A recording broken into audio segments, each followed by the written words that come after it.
Alors, voici comment activer le mode développeur sur votre téléphone ainsi que activer la vitesse du processeur. Donc, on parle ici de la performance de la RAM quoi. Donc, ce que nous allons faire, nous allons entrer dans les paramètres du téléphone. Nous allons scroller jusqu'en bas. Attends, je vais vous présenter le système du téléphone. Vous allez constater ici en bas, il n'y a pas le mode développeur ici en bas. Donc, nous entrons ici. Nous allons chercher le mode numéro bold. Numéro bold. C'est pas ça. Voilà, ouais, ça en haut. Voici ça en haut. Vous allez cliquer plusieurs fois sur ça, plus de 4 à 5 fois. Si votre téléphone est verrouillé, vous allez pouvoir verrouiller votre téléphone pour activer le mode développeur. C'est le cas pour moi. Voilà, j'ai déverrouillé mon téléphone. Nous allons encore scroller jusqu'à système.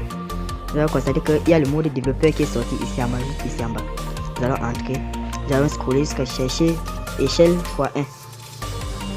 Échelle x1. Il y a 3 échelles. Chaque échelle a un rôle à jouer. Échelle x2. Ouais, ça. Nous allons mettre ça à 0,5 pour pouvoir maximiser la vitesse du processeur ainsi que la performance de la RAM. Vous allez constater que le téléphone est devenu rapide. Donc, attends, je vais vous montrer le cas contraire de ça. Si par exemple on cherche l'échelle, on met ça x 10. Vous allez constater que le téléphone va devenir très lent. Voilà. Voilà. Vous constatez quoi? Les transitions sont devenues lentes. La capacité du téléphone, la performance de la RAM. Donc ça a un rôle important à jouer sur le système du téléphone. Donc nous allons chercher comment désactiver ça pour mettre à 0,5 pour maximiser la performance.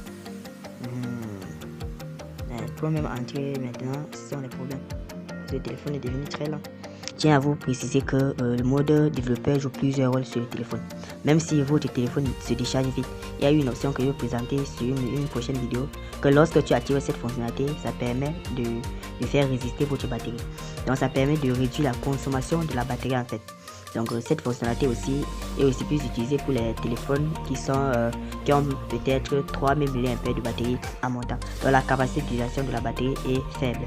Donc ou aussi si votre batterie est déjà endommagée, vous pouvez activer cette fonctionnalité pour économiser la consommation de la batterie de votre téléphone.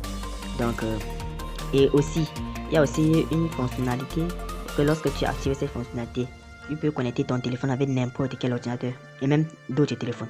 Même si tu n'as pas Zender, tu veux transférer, même si tu n'as pas une câble USB par exemple, tu veux connecter ton téléphone avec ton ordinateur pour envoyer des fichiers, des vidéos, des audios.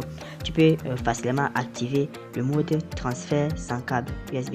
Donc je vais présenter ça sur une nouvelle vidéo, sur une prochaine vidéo en fait. Donc rendez-vous sur une prochaine vidéo. À la prochaine. Ciao.